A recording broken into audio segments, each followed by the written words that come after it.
y'all, welcome back to the channel. So today I'm gonna take you guys on a walk around the homestead and just kind of give you an update on things. I have been really busy trying to learn how to use a new laser engraver we got, and I can't wait to tell you guys about it. But first, we're gonna take a walk around. I am going to do a giveaway once I get the laser engraver down to where I can use it efficiently and actually make some cool things. Then I'm going to make a few giveaway things so that we can do a giveaway on that video. So when you see that video of the laser engraver come out, be sure to watch it until the end, because I'll give you all the details that you'll need to enter to win those prizes. But I'm really excited about that. So I haven't really been recording a lot because that has been taking a lot of time to get used to. I've never used a laser engraver before, and I've never used the software for a laser engraver before, so this learning curve is kind of steep, but man, it's a really cool thing to have, and I think we're going to be able to create some really cool stuff with it. Anyway, so, by the way, not a paid sponsorship. This video is not a paid sponsorship. I feel like I have to say that. So, we have a ton of tomatoes growing. Look at these. Oh, they're so beautiful. Everything's looking so good. You know, we've been getting a ton of rain lately, and I'm actually kind of thankful for it because our garden is lush and green and beautiful, and we've only had to water it a handful of times. So, this is a black cherry tomato, and they are so good. They are one of my favorite varieties to grow. We are growing a lot of new things this year, and I am doing my best to document which plants I like the best. My goal is production and flavor and like hardiness. I don't want a plant that I'm going to have to babysit all the time. And I want something that's going to produce a lot of food and is going to taste good. So there are several different varieties in here that we're growing that I'm just not impressed by. So I won't be growing those again next year, but I think black cherry is going to be one of my favorites forever. Now, it doesn't produce a ton of tomatoes. I mean, you get a good amount off of it, but in compared to some of my other cherry tomato plants, you don't get quite as many. But the flavor is amazing.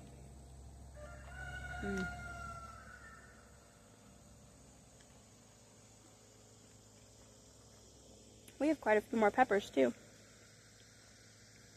I just keep picking peppers. Oh, there's a bumblebee. Let me show you, hang on.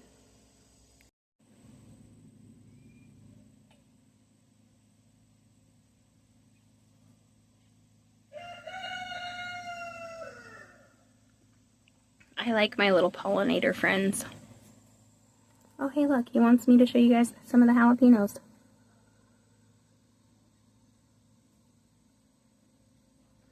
Anyway, we just keep picking peppers, and as you can see, there's even some bigger ones. Oh, that one's even got some, whoa, I guess that one's ready to be picked. The kids have been coming out here and doing most of the harvesting for us. I think they enjoy it. It starts cooling off towards the end of the day, and the kids just come out here. I think they want to eat all the cherry tomatoes is the reason why. But I guess I'm going to have to bring my basket out here and do some harvesting. Let me go grab it real quick. So I went and got my lovely assistant.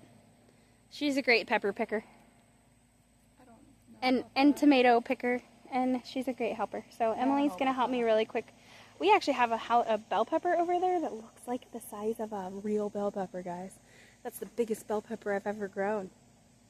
That is so awesome. Okay, alright, let's get to picking, Emily. I'm going to turn this on time-lapse because I do have other things to show you guys, and I just want to get done with this real quick. So,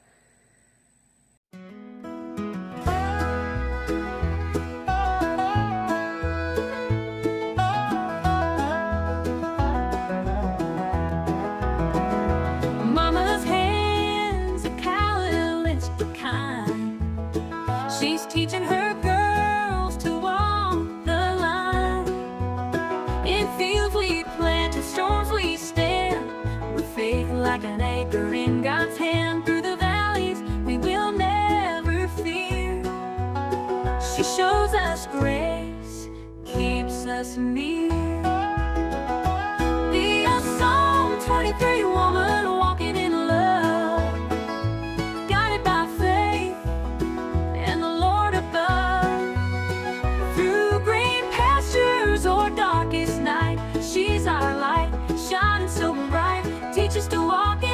so true. Mama, we're learning because of you. When the world is rough, we stand tall. With Mama's wisdom, we can't fall. She says life's a journey, keep your soul. God is our shepherd in his control. In still waters, we find our peace.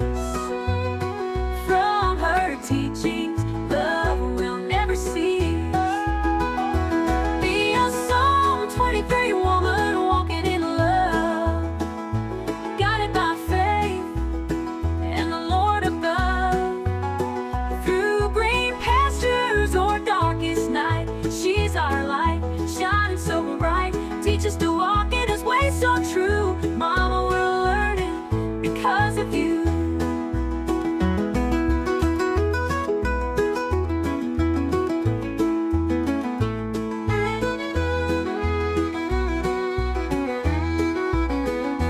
In our hearts, her lessons stay. Through every trial, through every day. Here's our harvest for today. We've got some basil, squash, tomatoes, a spider, some beans, lots of peppers. I'm sweating really bad and it's running in my eyes. It's hot out here. Let's get a move on. I'm gonna go show you guys the goats and the rabbits. Yeah, and then when we're done with that, we're gonna go find a swimming hole somewhere because it's hot out here. Alright, if you guys missed it the other day, we got this rabbit hutch and a couple of breeding rabbits from our friends Mel and Gary over at Simple Life Reclaimed. Due to some health issues, Mel can no longer eat rabbit meat. So they're getting out of the rabbit business, and we were the lucky ducks that got their hand-me-down. So we've got a female over here, her name is Nora, and then we've got a buck over here, and his name is Bruno.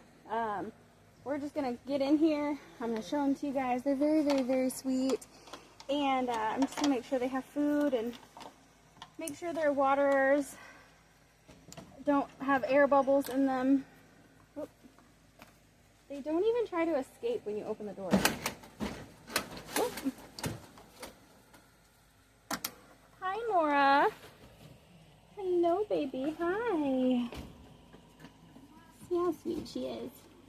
We need to get in here and clean the poop out of here. She likes this one spot right here.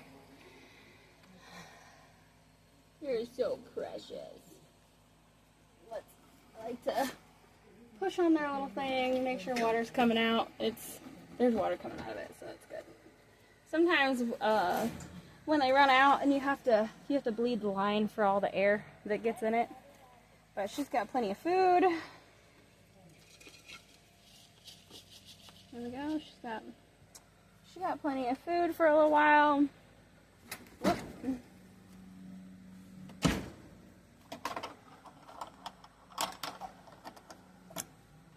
Mel and Gary did a good job designing this rabbit hutch.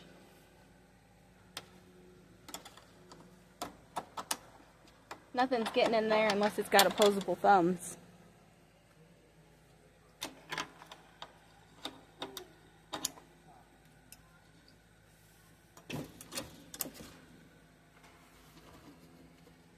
Hi, Bruno. Hello, buddy. Hi. So, if you don't know about New Zealand, I believe he's a New Zealand rabbit. You see how his ears are kind of gray and his nose is kind of gray?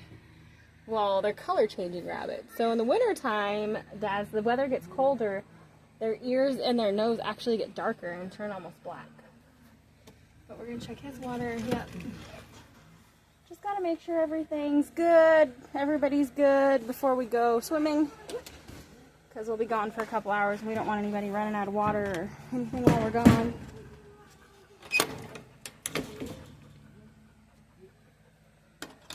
It's a good idea for a latch system here. I do need to get maybe some screws or something and put a small 1x across here. You can tell that they used to have staples holding this back, but the wire must have just pushed it out. So I think that if I get a 1x and put it up there, then and then screw this between the two, then it ain't ever going anywhere ever again. Alright, so let's move on. Good morning, goats. Good morning.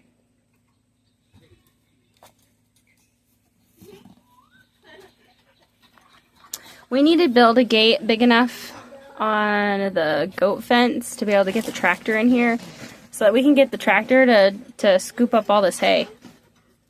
Once the goats get it on the ground, they won't eat it. We built the goats this nice shed, and they'd prefer to stay in these IBC totes over here. They fight over them, they crowd them, and for some reason they don't like the shed we built for them. Now, you see all the sticks all over the ground?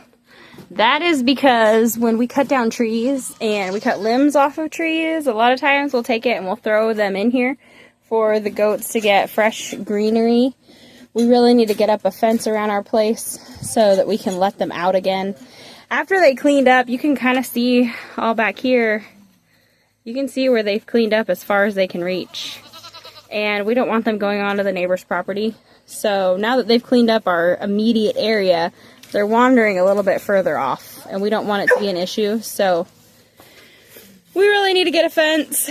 I think if we make our own posts for about $500, we could, come over here to try to see if we could see him loving on her. He was rubbing all over her. Oh, like that, look. Anyway, I think for about $500, if we make our own posts, we'd be able to put an electric fence all the way around our place. A three-strand electric fence around our 7 acres, at least. So, yeah. There's goats, guys. And then here's the chicken coop we built. We still haven't done an official door. We still need to trim this piece of metal here, then trim this piece of metal here, and then it'll be a decent looking chicken house. So we've got vents on the side. We still need to, like I said, we still need to finish this. And then on the inside, or you can see the other side, we've got ventilation on both sides. We've got some nesting boxes back there. We built roosting bars out of some leftover sawmill scraps and some branches. And then after all of it, we have these 3 chickens left. We started out with quite a few more, but we've lost a couple of them due to the heat. A few of them have escaped out of here, and we don't know what happened to them. They, I don't know, took off or something. Our dogs, we've had a couple roosters running around the yard for over a year now, and they've never messed with those roosters, so I don't know why they'd mess with any other chickens. But we're down to 3, so we're going to need to get some more. Now we've got this nice big chicken house for them, or whatever you want to call it. But anywho, yeah. Well, I hope you guys have enjoyed today's update. It is freaking hot, and we want to go swimming. So I'm going to wrap this up, and we're going to get to a swimming hole because everybody's waiting on me to finish this video. So I love you guys. I'll see you on the next video. Please don't forget to like, subscribe, leave a comment, all that good stuff, and we'll see you on the next one. Bye!